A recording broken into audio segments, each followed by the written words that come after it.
بروز جمعرات 14 شعبان المعظم انشاءاللہ العزیز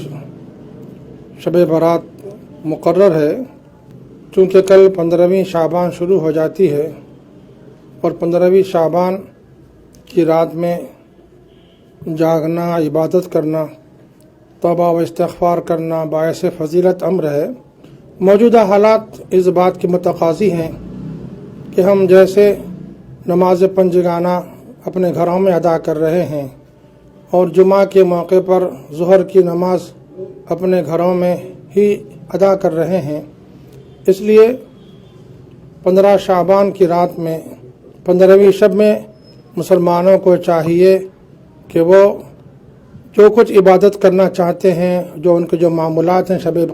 شب برات کے، وہ اپنے گھروں ہی میں رہ کر انجام دیں۔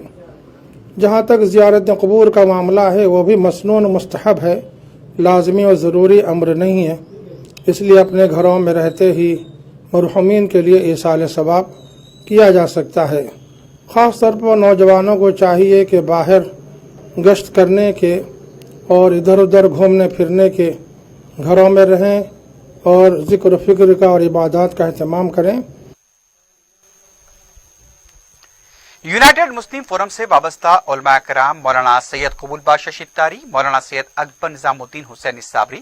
مولانا شاہ جمال الرحمان مفتاحی، صدر فورم مولانا محمد رحیم الدین انصاری، جنرل سیکرٹری مولانا سید منیر الدین احمد مختار، مولانا خالد سیف اللہ رحمانی، مولانا سید مسعود حسین مشتیدی، مولانا تقی رضا عابدی، مولانا صفی احمد مدنی و دیگر ذمہ داران فورم نے اپنے مشترکہ بیان میں عامت المسلمین سے اپیل کی کہ وہ شب برات میں گھروں میں عبادتیں کریں، موجودہ وبا سے انسانیت کو محفوظ رکھنے کے لیے خصوصی دعائیں کریں۔